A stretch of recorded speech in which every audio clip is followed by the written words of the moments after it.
Mi nombre es Rubén Inahuanca, estudiante de la Maestría de Liderazgo para Transformación de SETI, para cual quiera pedirte la autorización para poder realizar esta entrevista y al mismo tiempo ser grabada. Si obtengo tu consentimiento, del mismo modo quisiera señalarte que en caso no quisieras que tus datos, nombres o cualquier otra información sensible que se produzca durante la entrevista, puedas señalármelo para que se sustraiga o se mantenga en reserva.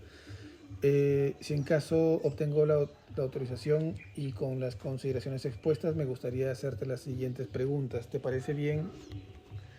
Sí, Me gustaría que dijeras tu nombre, de dónde eres. bueno, mi nombre es Luis Alberto Taijinquiac. Soy de Cenepa, pero en la actualidad vivo, ¿no? En la comunidad de Tunduza, más cerca por el tema de la ciudad, un tema por educación y por calidad de vida, ¿no? He migrado, ¿no? de mi tierra natal hacia la ciudad. ¿Cuáles crees que son los problemas principales en tu comunidad actualmente? Bueno, en la actualidad los problemas principales es el tema de minería ilegal, ¿no? En las cuencas del río Cenepa, ¿no? Y el tema del narcotráfico, ¿no? Que también es otro problema en nuestra comunidad. Bueno, hemos estado conversando ya anteriormente y siempre te ha movido mucho este tema de la justicia y tratar un poco de ayudar a las personas. Quería preguntarte, ¿qué es lo que te motiva a defender el territorio indígena? ¿O qué te motiva a defender el medio ambiente? Bueno, hay varias cosas que me mueven a mí como indígena, cuidar el territorio, ¿no? El bosque, la naturaleza, el río. ¿Por qué? Porque en primer lugar, para el indígena, bosque, nuestro río es nuestro mercado. El río para nosotros es vital para la vida. ¿Y por qué? Porque mi gente, mis hermanos de toda la cuenca y de las comunidades viven de eso, viven de la caza, viven de la pesca. ¿Por qué? Porque la naturaleza te da sus plantas medicinales. Entonces nosotros como indígenas buscamos todo en la naturaleza. Todo lo que necesitamos encontramos en el bosque. Y eso es un legado, ¿no? De nuestros ancestros que nos han dejado y nosotros tenemos que conservarlos como tal. Entonces, por eso yo cuido, yo protejo el bosque. Entonces, si yo veo alguna tala ilegal o la extracción de la minería como está ahorita, denuncio. ¿Por qué? Porque están atentando contra la vida de todo un pueblo entero. No estamos hablando de uno, sino de toda una nación, de todo un pueblo que habita en las diferentes cuencas. Bueno, me has acompañado varias veces a hacer algunas travesías en el río, ¿no? Viendo el tema de minería ilegal y también conozco tu trabajo con el tema de también denunciar el tema del narcotráfico. Pero yo quería preguntarte más bien ahí algo más profundo, ¿no? O sea, ¿cómo te sentiste o qué es lo que sientes cuando ves todo este tema de actividades ilegales en donde vives ahora, ¿no? O sea, ¿por qué te mueve? ¿Por qué? O sea, porque para muchas personas podrían quizás estar tranquilas en casa, estar como descansando, pero no, o sea, para ti ha sido como tomar el liderazgo de denunciar, de buscar alternativas y salidas a estos problemas. Eh, lo que me mueve dentro de esto es la injusticia, ¿no? A ver, hablamos de vida, de tener una calidad de vida. La minería, la minería no te da calidad de vida. La minería extermina la calidad de vida. ¿Por qué? Porque la minería te contamina el río. Un niño, una familia, ya no puede cazar y comer un pescado saludable como lo hacía antes. Ahora, ¿qué hace la minería? La minería te genera, uno, la explotación laboral en menores de edad.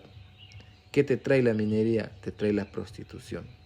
Entonces son temas que afectan, uno, contra la niñez, contra los adolescentes de las comunidades que viven en toda la cuenca. Entonces, eso es algo injusto, que las comunidades sean vulnerados, o sea, como indígenas, como Aguajún, sean vulnerados esos derechos, ¿no? Sean afectados. Uno, que a un adolescente que se le explote laboralmente no se les reconozca ¿no? El trabajo que hace y sea remunerado como tal. Entonces, ese tema de injusticia que yo veo, uno, que es por el tema laboral, por el abuso a las menores, por además traen enfermedades, ¿no? A muchos chicos, el tema del VIH. Entonces, ese tema me indigna. Entonces, esa indignación que yo tengo me mueve a denunciar, primero, la falta de la presencia del Estado. ¿Para qué? Para que la gente tenga calidad de vida. Entonces, ¿por qué? Para que los niños que vienen, que están creciendo, tengan una calidad de vida, tengan agua limpia, tengan ríos limpios, tengan un bosque donde pescar, donde cazar, donde alimentarse, donde tener sus plantas y conservar lo que hay y trabajar de forma cuidadosa, aprovechando de forma responsable. Entonces yo al ver todo eso, yo me muevo, ¿no? Viendo eso, viendo la falta de presencia del Estado, que falta involucrar, promover proyectos que ayuden a la comunidad a mejorar su calidad de vida. Entonces, al ver esos atropellos, al ver que contaminan un río y que perjudican todo el desarrollo o el sano desarrollo de los niños, eso me llama a mí, ¿no? Me agarra el sentimiento, como se puede decir, y digo, no, esto no puede seguir sucediendo. ¿Qué podemos hacer frente a eso? Denunciar. Denunciar frente a estos casos. ¿Para qué? Para que el Estado, de una u otra forma, pues mejore sus políticas de intervención en estas comunidades y las comunidades también puedan tener ese derecho y esa calidad de vida que tienen los que viven en ciudad. Entonces, eso es lo que prácticamente me voy y eso, por eso es lo que denunciamos, ¿no? Y muchas veces no somos escuchados, pero seguimos en la insistencia de seguir. Has dicho algo como que te mueve, ¿no? No sé, ¿cómo se siente esas cosas que te mueven? ¿Cómo se siente una indignación en tu parte? A ver, ¿Por qué crees que tienes esa indignación? Porque hay mucha gente que no la tiene, ¿no? O sea, no, claro, sí, o sea, a mí me indigna, a ver, que tú, siendo dueño del territorio, venga una persona foránea, ¿no? Y sin temor a nada, sin permiso a nadie, agarra, pone su máquina y saca todos los minerales que tú tienes, empobrece y contamina tu río. Entonces, tu población que no puede reclamar porque desconoce sus derechos, ese es uno, desconoce las leyes y como no puede reclamar, no puede hablar, no puede abogar por él, ¿qué hace la gente que entra a eso? Los insultan, los atropellan.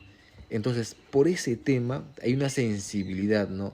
De ver que mi pueblo, mis hermanos de las comunidades son atropellados, son insultados y como no tienen las herramientas para poder defenderse, es donde yo voy, ¿no? Me mueve ese sentimiento de decir, ¿qué está pasando? Esto no puede suceder. ¿Por qué? Porque digo, si este hermano no tiene dónde comer, ¿qué será de su vida? ¿Qué es lo que va a pasar? ¿De dónde va a pescar? ¿De dónde va a comer pescado saludable? Entonces eso me genera a que yo denuncie, ¿no? Y piense, o sea, es como si pensara por el bien mío, por mi bienestar. Entonces pienso por el bienestar del otro, de la otra persona. O sea, tengo esa sensibilidad de pensar por mi hermano que está a mi costado, de que vive en comunidad, en estado de precariedad. Entonces lo que hago es, pucha, mano, esto no puede suceder. Esto tiene que cambiar. Entonces yo voy y doy la voz, tomo el frente y digo, hermanos, no dejemos que esto pase, hagamos esto. Pero claro, la gente que ve este tema de actuar de los que defendemos el territorio o de los que abrimos una mirada diferente a las comunidades, muchas veces somos amenazados, ¿no? Entonces ahí hay un problema. Entonces la sensibilidad de eso, como iba a tu pregunta, es eso. Vemos la necesidad de la gente, vemos lo que va a afectar a la gente y pensamos que si ese hermano no va a comer su alimento saludable, se va a enfermar. Y si se enferma, ¿dónde se va a atender? Ya que también carecemos de todo. Entonces, eso me llama la sensibilidad de decir, no, yo creo que este niño, esta familia debe vivir saludablemente. Entonces, para vivir saludables, ¿qué hay que hacer? Conservar lo que hay.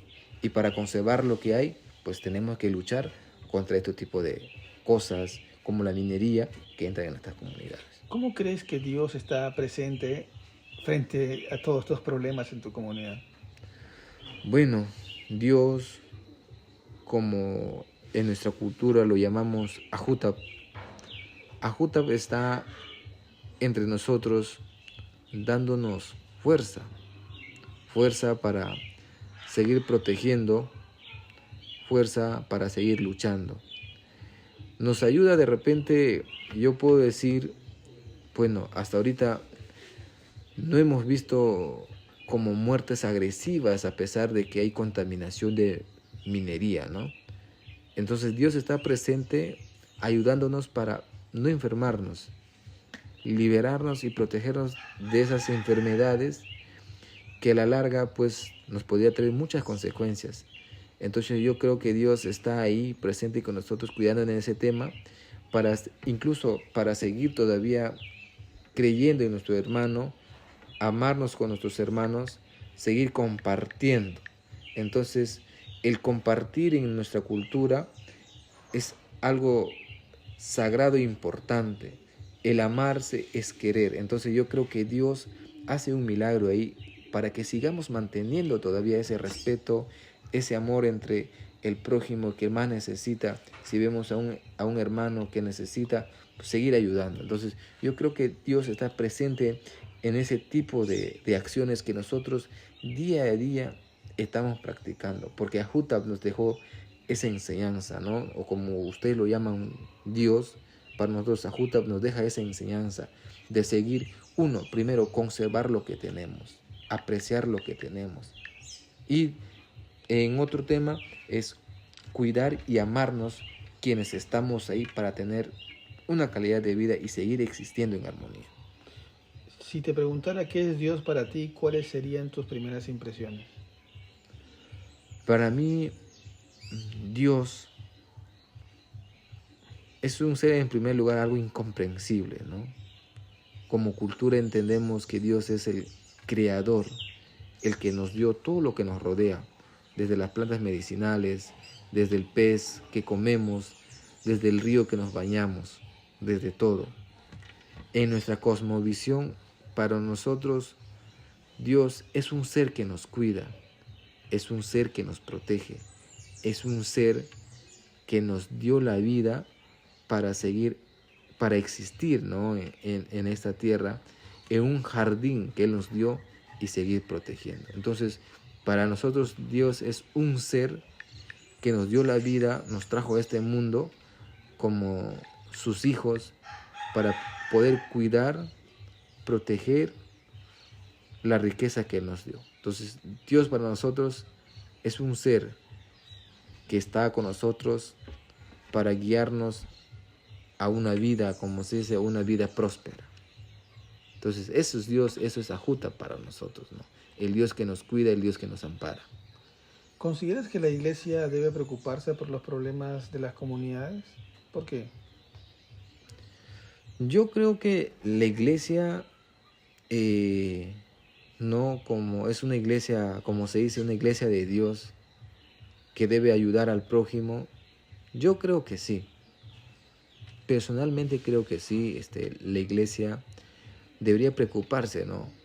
Como dice, preocúpate y ayuda a tu prójimo.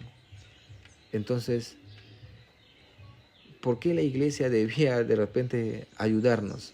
Porque la iglesia hay muchas personas que entienden un poco más de leyes, que han estudiado la Biblia, tienen otros conocimientos más allá, ¿no? Y que eso puede de repente ayudar a la comunidad a fortalecer a través de la palabra de Dios, pero también inculturando, ¿no? Otros conocimientos para que de esa forma también la comunidad pueda cuidar y proteger su territorio. ¿Tú crees que la iglesia quizás ha ido como transgrediendo algunos aspectos culturales de las comunidades? Sí, bueno, en ciertos aspectos, ¿no?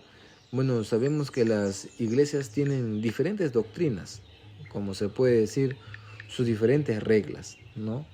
Entonces lo que la iglesia ha hecho es de repente algunos cambios, ¿no? Tienen sus propias reglas, el cual hay un choque la iglesia con con el tema cultural, ¿no? Porque, a ver, un abajún toma su masato, ¿no?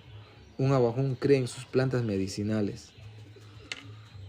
Un abajún cree culturalmente en lo que Dios nos dio como tal. Pero lo que hace la iglesia muchas veces es prohibirnos y cohibirnos de nuestra cultura. Por decir, nos prohíben tomar nuestro masato, que para otros, por decir, sería como el vino. Y el masato para nosotros los indígenas es una bebida muy importante. Uno, para calmar la sed. Uno, para realizar alianzas de amistad, de respeto entre hermanos. Dos, nos prohíben el uso de nuestras plantas medicinales por hacernos, claro, creer. Nosotros sabemos que Dios existe, pero dicen que solamente orando podemos recibir la sanación. Pero las plantas fueron hechas por Dios, ¿no? Entonces, ¿por qué no aprovechar lo que nos dio Dios? ¿Por qué nos prohíben usar eso? ¿No? ¿Por qué nos prohíben, por decir, seguir manteniendo nuestra cultura como tal? Nos prohíben tomar masato, nos prohíben creer y usar nuestras plantas, nos restringen seguir manteniendo el conocimiento del uso de las plantas naturales, ¿no? La ayahuasca, el toé, que son plantas maestras creadas por Dios, que a nosotros como indígenas nos permite para curarnos, para tratar diversas enfermedades. Pero que la iglesia, esa parte es como que dice, no, tú no puedes hacer esto porque esta es cosa del demonio.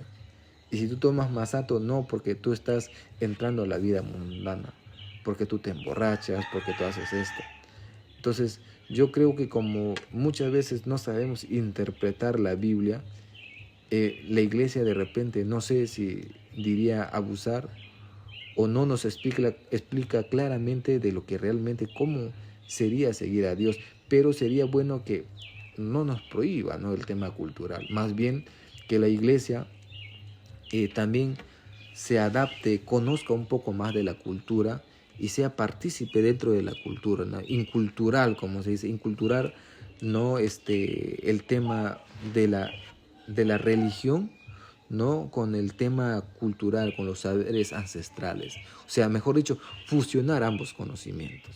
Entonces, ahí sí sería pues una iglesia próspera, porque uno sería próspera porque esa iglesia sí respeta el conocimiento cultural, valora el conocimiento cultural y no prohíbe, ¿no? Si una iglesia como las muchas sectas que hay que prohíbe, hace que la persona en vez de seguir a Dios se aleje de Dios. Porque muchas veces es difícil no dejar el masato, dejar de usar tus plantas medicinales. Entonces, eso yo creería que sería. ¿Tú has escuchado hablar alguna vez sobre misión integral? No, en realidad no he escuchado, es la primera vez que escucho. Bueno, es cierto también sobre la cultura, ¿no? Pero hay cosas que quizás también han ido cambiando que ahora no son bien vistas, ¿no? Entiendo que la cultura Bojón, por ejemplo, se tenía varias esposas, ¿no? Que cuando había una disputa terminaban a veces también en asesinatos y se reducían la cabeza a los enemigos, ¿no? Entonces hay cosas que también van de un lado y otro en el tema cultural, ¿no? O sea, creo que hay algunas cosas que pueden ser muy positivas para algunos, depende de la cultura también que analiza, ¿no? Claro. Y algunas cosas que quizás lo ven en prejuicio dependiendo también de la cultura que lo analiza. Y en ese contexto, para ti, ¿qué significa ser un buen hijo de Dios?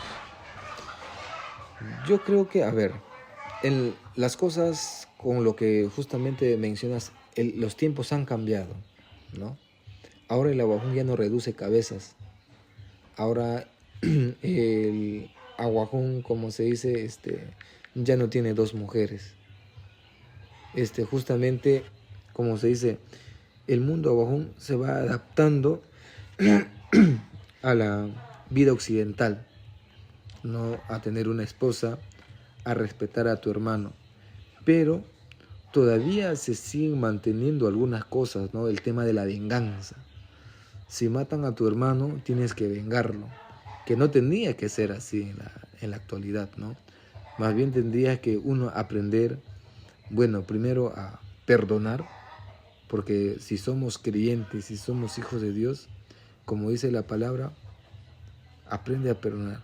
Hay que perdonar al prójimo, por más lo que haya hecho, hay que perdonar. Entonces, creo que la iglesia, ¿no?, tendría que tomar la parte buena, pero también hacer ver la parte mala como tal, para que no se vuelva o no se siga cometiendo algunas cosas, ¿no? En la actualidad por sí no se practica el tzanza, que es la reducción de cabeza, ¿no? Matar a tu enemigo, reducirlo y bailar y festejar como en honor al trofeo, ¿no? Tomar su mujer de tu enemigo y bailar como tal en temas de triunfo, y que la mujer, tú veas, ¿no?, a la mujer de tu enemigo llorar despidiendo, ¿no?, va en la reducción de la cabeza, ¿no?, con una ceremonia. Entonces esas cosas ya no se practican y no se practicarían. Entonces, por decir, lo que tendríamos que trabajar es evitar el tema de la venganza. Es algo que todavía se mantiene, ¿no?, en un tema cultural. Entonces, la iglesia, claro, tendría que, uno, rescatar algunas partes que todavía están vigentes, que todavía están fuertes, como es la venganza. Reducción de cabeza no hay. El tema de tener dos mujeres ya no se practica. ¿Por qué? Porque antes el que tenía que tener dos mujeres tenía que después ser un abajún guaymaco, preparado, guerrero, que haya tomado ayahuasca, que haya sido fortalecido espiritualmente, que conozca cómo vivir en la naturaleza, cómo formar un hogar, cómo mantener un hogar. Entonces muchas veces eso ya ahorita en la actualidad no se da. Entonces ahora el mismo hombre abajún se siente incapaz, ¿no?, de tener dos mujeres, porque mantener en la actualidad es difícil, ¿no? Es difícil mantener en la actualidad dos mujeres, porque ahora hasta la mujer abajún se ha civilizado, entonces ya no va a usar su traje típico, sino va a usar ropa moderna, también quiere maquillarse, también quiere vestirse a la moda.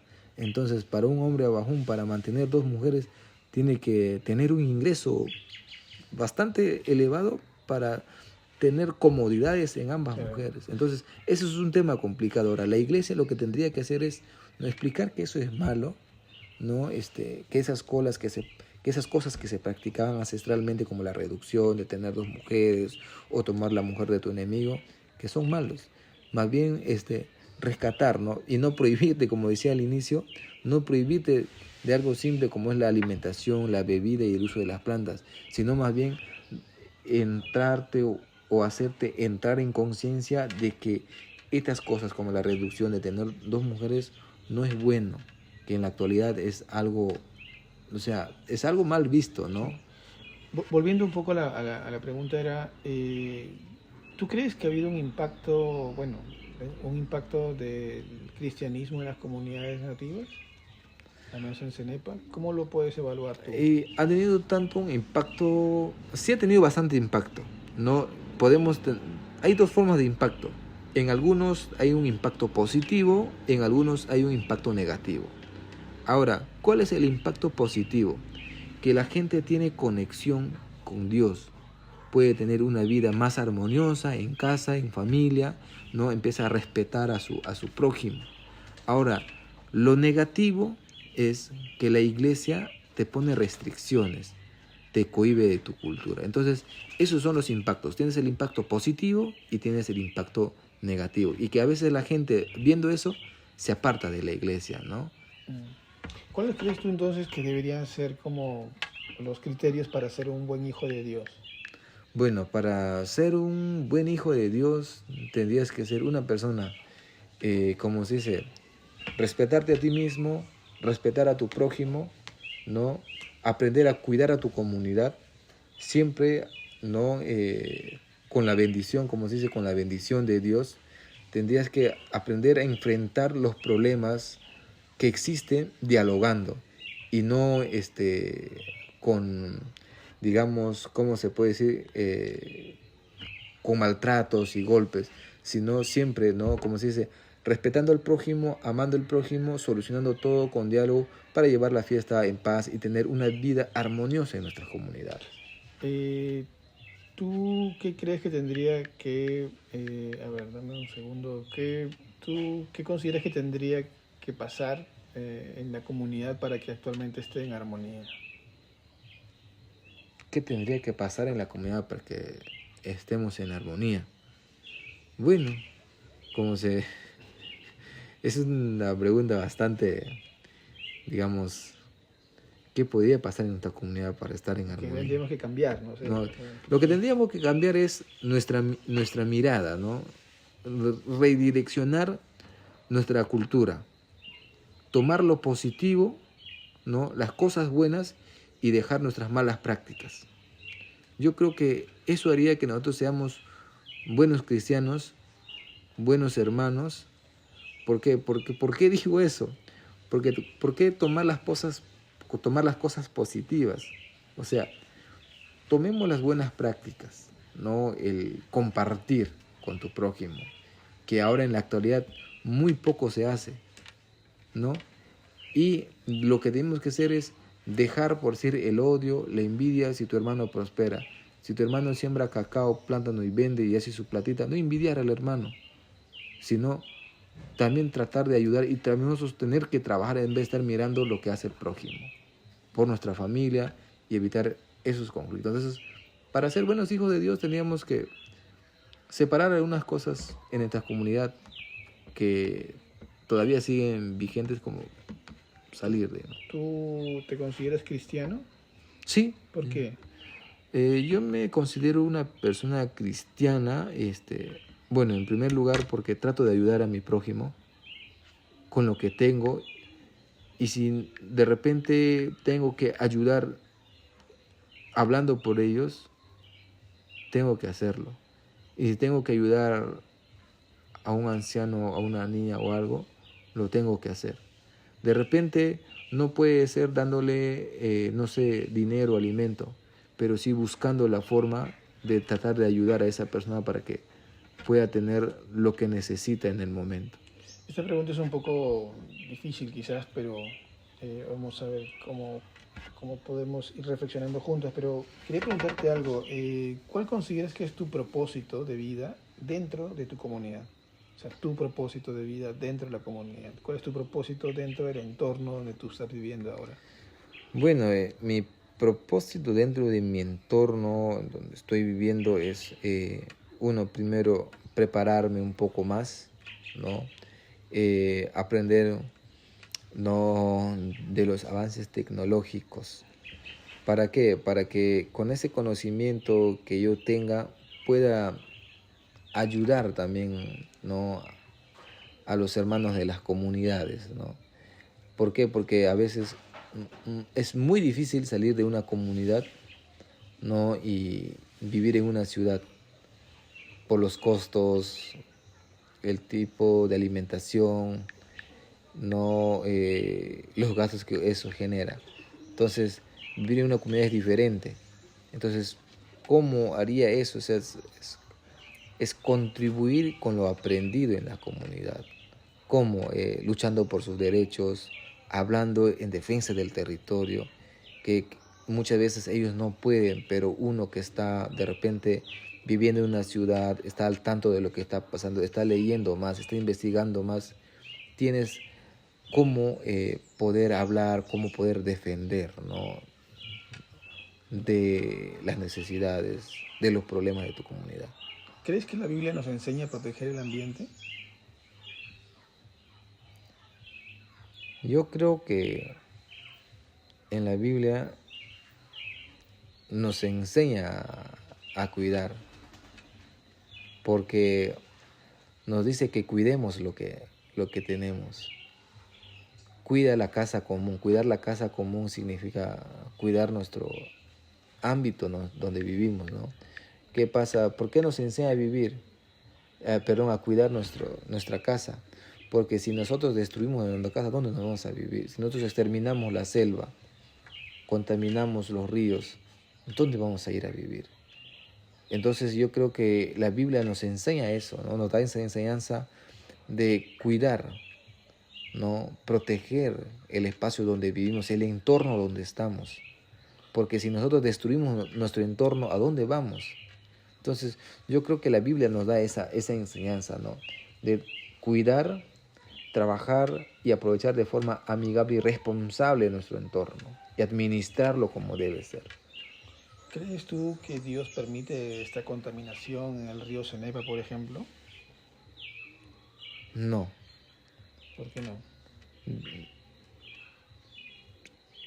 Bueno, a ver, no sé si Dios permita eso o es que nosotros mismos somos los que estamos contaminando, o no sé, podría decir que de repente Dios a través de eso nos quiere enseñar, ¿no? A que valoremos lo que estamos destruyendo nosotros mismos. De repente no todos, pero un grupo de hermanos o personas que estén destruyendo nos va a enseñar cuando las cosas de repente se pongan más feas y no tengamos de dónde tomar agua. Nos va a decir a ver si podemos tomar oro, si podemos comer oro. Entonces yo creo que Dios sí nos estaría enseñando, ¿no? a valorar nuestro territorio. Nos está dando esa enseñanza profunda, porque a veces no entendemos cuando nos dicen no. Y de repente Dios, para que nos haga tomar conciencia, de repente nos está dejando contaminarlo, ¿no? Para después ver a ver de dónde sacamos agua para tomar. Entonces yo creo que esa es una forma de que cuando encontremos el daño hecho, reflexionemos, y cuando reflexionemos, de repente sea muy tarde, ¿no? El desastre que hemos hecho. Entonces yo creo que Dios de esa forma nos está enseñando de repente, o está permitiendo que nosotros contaminemos para enseñarnos a cuidar lo que Él nos ha dado. ¿Crees tú que, viendo un poco lo que acabas de decir, crees tú que es necesaria una educación teológica en las comunidades? Yo estoy totalmente seguro de que una educación teológica en la comunidad sería muy importante, porque eso nos ayudaría a tener otra mirada, ¿no? Otra mirada en cuanto al cuidado de la familia, la vida armoniosa en la comunidad, el respeto, ¿no? Y el cuidado también de la naturaleza. Entonces yo creo que eso nos enseñaría a discernir la vida de otra forma. Entonces yo creo que sí. Bueno, vale, Luis, gracias, muchas gracias por el tiempo y por toda la conversación, ha sido bastante buena. Gracias. Ok, Rubén, gracias a ti.